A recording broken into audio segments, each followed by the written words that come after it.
Busquen el bien y no el mal, para que tengan vida, y así el Señor estará con ustedes.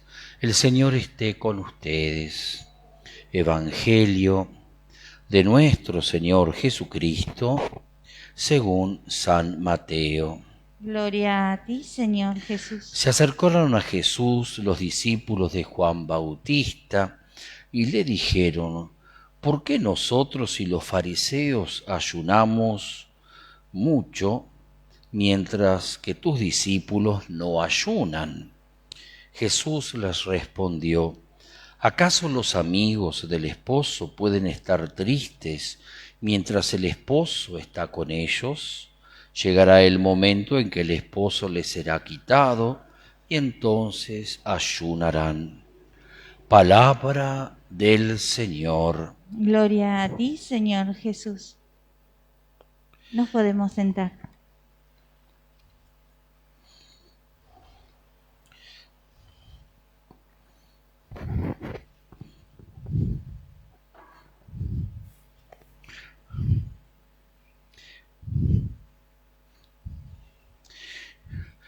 Todos los papás conocen muy bien esa etapa en la vida de sus hijos, que es muy linda porque los vemos crecer, pero que a veces se hace medio insoportable porque te bombardean con preguntas. ¿Por qué? ¿Por qué? ¿Por qué? No solamente porque quieren saber, no solamente porque todavía no tienen la comprensión de todas las cosas, sino también porque al ir creciendo cuestionan las cosas que nosotros les decimos. Y una cosa es el porqué del niño pequeño que no sabe, y otra cosa es el porqué de los jóvenes que, queriendo ganar en libertad, quieren romper con todos los moldes y con todo lo que le dicen en casa, y entonces desafían de alguna manera la autoridad de papá, de mamá y de todos los adultos en general. Nos encontramos en los evangelios que esto también pasó con Jesús, que la gente que tenía algún tipo de instrucción, fariseos, escribas, le preguntan por qué hace lo que hace. Es decir, no entienden bien el motivo que Jesús tiene para enseñar de la manera que enseña. Se dan cuenta que la gente lo escucha porque habla con autoridad y que no los escuchan a ellos, y entonces dice: ¿por qué hablas de esa manera? ¿Por qué? ¿Quién te dio esa autoridad? Pero también está el porqué de la incomprensión, no del cuestionamiento de, en este caso, los discípulos de Juan el Bautista, y a veces también de sus propios amigos, discípulos, que es la incomprensión, que no se entiende. No es que no se sabe por qué hace las cosas, sino que no se comprende, no se desconfía, pero no se entiende. Le hacen a Jesús una pregunta, dice: ¿por qué nuestros discípulos ayunan mucho? Mucho, es decir, hacen grandes penitencias, y los tuyos no hacen nada. Entonces pareciera como que hay una grieta, hoy que está de moda hablar de grieta.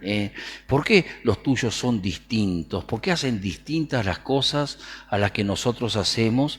Y medio como que se está cuestionando: nosotros las estamos haciendo bien, ellos las están haciendo mal. Medio porque viene por ahí la cosa. Nosotros somos cumplidores, nosotros somos observantes, nosotros somos fieles a lo que se nos pide, y los tuyos hacen cualquier cosa. A veces pasa también, ¿no? Que los chicos, cuando están con sus papás, se toman ciertas libertades. Me imagino en una escuelita de fútbol, el hijo del entrenador, y anda de un lado para el otro y todo el mundo lo deja. Y viene alguien que no sabe: che, ¿por qué el mocoso ese hace lo que está haciendo? Es el hijo del entrenador. ¿Sí o no? Pasa, estas cosas son habituales, son cosas que suceden. O a lo mejor llegamos a una casa en donde todo tiene que estar pero hay un chiquitito que hace cualquier desastre y nadie le dice nada. Y uno dice: es el más chiquito, ¿viste? No, medio como que tenemos ese tipo de justificaciones. Y Jesús dice, pero a ver, ustedes ayunan, pero ¿por qué ayunan? ¿Cuál es el sentido del ayuno? El ayuno es una práctica de moderar alimentos, bebidas, placeres, para hacer penitencia, es decir, te cuesta, te la aguantás. Es como si mamá te dijera, vas a quedarte de acá hasta fin de año sin mirar televisión. Y no lo codices a tu hijo, ¿viste? Porque ya, decir, y dice, ¿y por qué? Porque quiero que tengas otras costumbres, otros hábitos, que no te quedes como encandilado por esa pantalla que el Papa San Juan Pablo II llamaba el chupete electrónico. ¿Por qué? Y porque los chicos se quedan así. La mamá dice, puedo salir a hacer tranquila las compras, total se portan bien. Qué bueno que son tus hijos, sí, le dejé el televisor prendido. Esto sucede. Entonces, medio como decir, el ayuno es privarte de aquellas cosas que no tenés control, que no tenés dominio y que te hacen daño, A lo mejor puede ser el espejo. Hay chicos que no pueden estar si no es mirándose al espejo. Pero viven mirándose al espejo. Hay otros que están, el celular, que se hace adictivo, eso lo sabemos muy bien. Pero hay otras cosas. El ayuno es privarte de eso que se empezó a hacer adictivo en tu vida y que te hace daño. Cuesta.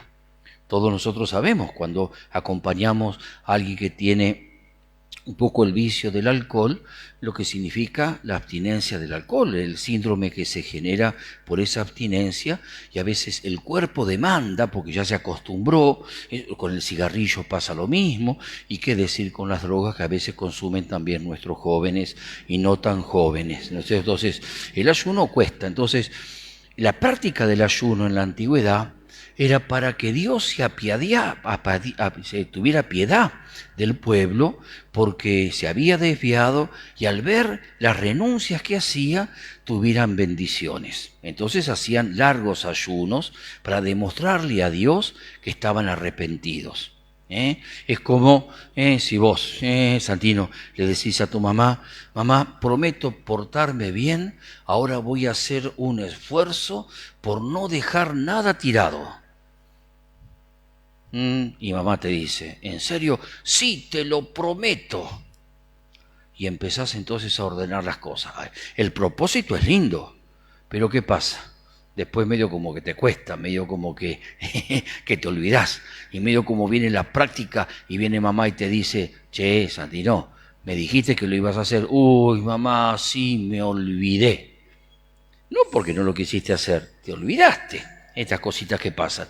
En la antigüedad, el pueblo de Israel se obligaba a esas penitencias para agradar a Dios.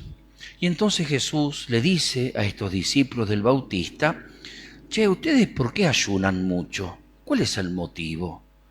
¿Para agradar a Dios? Bueno, mis discípulos también, porque yo soy Dios y estoy con ellos. Claro, Jesús estaba diciendo de esa manera quién era Él, porque no reconocían que Él es el Dios vivo. Y entonces se ponían en esas prácticas porque no reconocían quién era el Dios vivo. Y Jesús dice, hoy el esposo está, yo soy el esposo. ¿Cómo entonces van a estar tristes? ¿Cómo van a ayunar si yo estoy? El día que no esté, van a tener que ayunar. Miren qué linda la enseñanza de Jesús.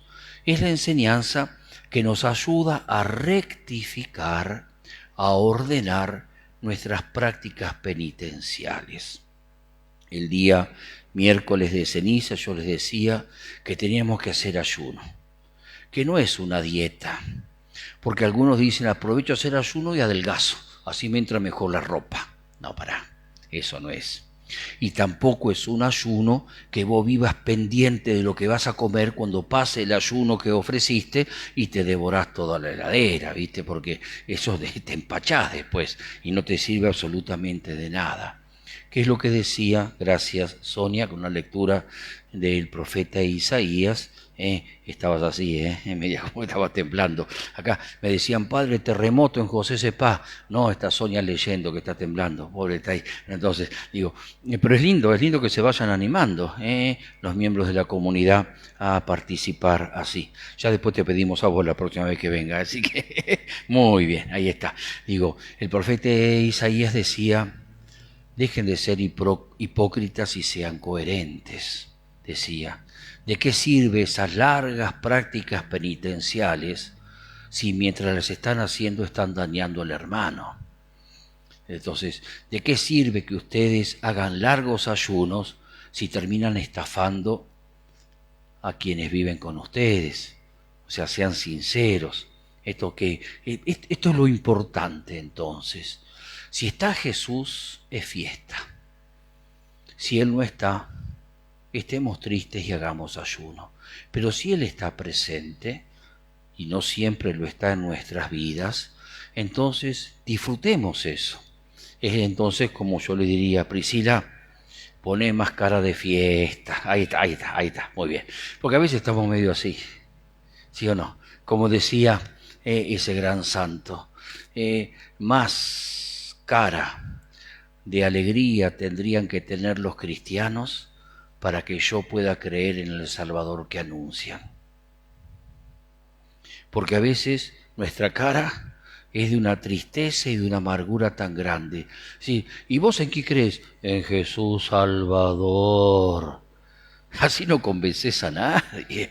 Decía, medio como si querés convencer a alguien, creo en Jesús, es lo máximo, es lo más, es mi Señor, es mi Salvador, no sabes lo que es. Sí, yo creo en Jesús. Qué triste que sería así, ¿no? Entonces pidamos que este tiempo de Cuaresma nos sirva a todos nosotros para mejorar la relación con Dios, con nosotros y con los hermanos. Oración.